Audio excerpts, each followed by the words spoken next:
Please ignore the mess in my room. Sorry. Hallo Leute, ich bin Katja und ihr seht Deutsch für euch.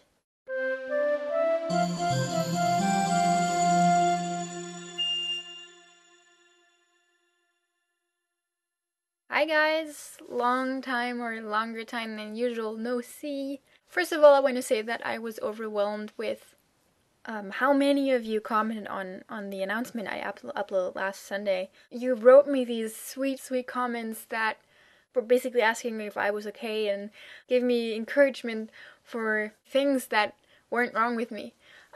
So for those people that actually got worried about me, thank you very much, and I want to let you know I'm okay, and I was okay last week. There's nothing wrong with me. I just got a very sad message the day before, and right before I recorded that video, I talked to somebody that was even more directly affected by this message than myself. So that really brought me down. Yeah, but I'm okay, and I'm back. So let's move on to today.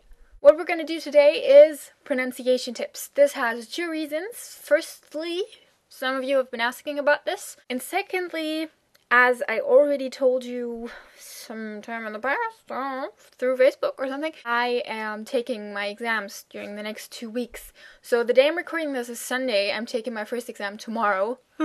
What we will take on today is a little more in-depth look at the Umlaute again, because I felt like a few of you that didn't already know about these had a slight problem even after episode 1, where I did try to explain them, but apparently I didn't do well enough. Let's try again, shall we? Once again, our Umlaute are ä, ö, ü. You can see them quite often, so you definitely cannot get around pronouncing them if you want to have proper German pronunciation. Ä is somewhere between an E, a German E sound, and the English A. Like in, I don't know, cat or fat. You could try sliding from an E into an A. Basically, you do an E and then you open your mouth further. We're gonna try if that works right now. E. Yeah, that should work. So, you pronounce an E, and your tongue stays in the same position, you just open your mouth further, and that should get you right on the spot, or at least very close to what an eh is supposed to sound like. Tongue is very much in the front. Your mouth is wide open, almost as wide open as for an ah. And if you have trouble forming it from scratch, try sliding into it from pronouncing an e, like in very, very, very, very. Okay, try that. Then we have ö. The sound is again close to an English sound. It is very close to the sound that you hear in such words as word, bird, turd, flirt. The difference is in English you only hear that sound in front of an R, while as in German it can be used in other contexts as well. But it is very close to that sound. You have to take out the R, and it is not exactly that. The English sound would be The German is ö. Let me see, what changes? Well, first of all, your lip is different. Like when I do you can see it's wider than when I do ö. Your lips are very round, not You don't even have to move them for that sound, but you have to move them for ö.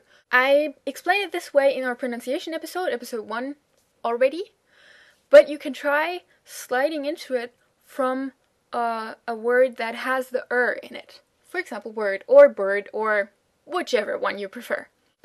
That's another one.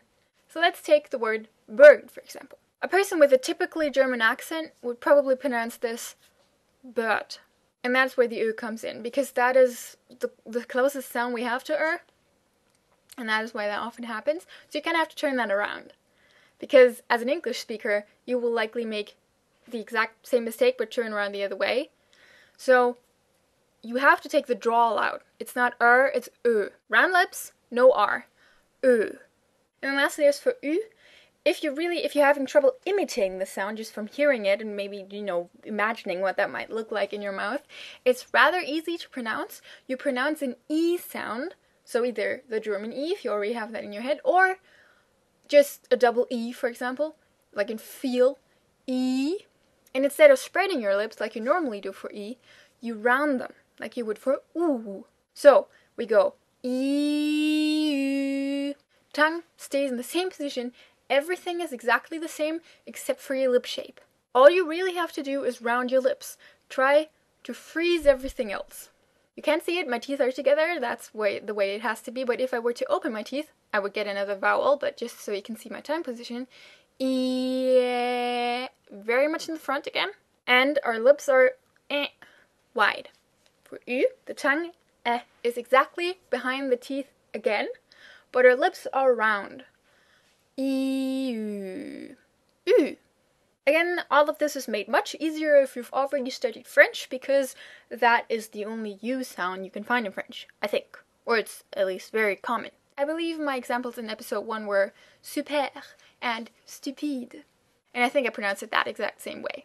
So I really hope that helped. Let's summarize again. For both and U, our tongue is right behind our teeth. Difference is, for our mouth is very wide open, so you can do an E and just open your mouth further because it's the same tongue position but a different mouth position. For U, we have the same tongue position again, same as with E, so it's slightly different, but it is right in the front as well.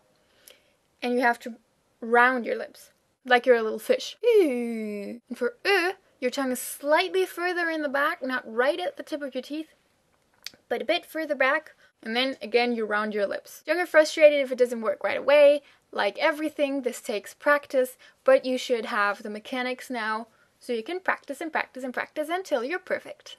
Your random word of the week is das Kabel. Bis nächste Woche. Tschüss!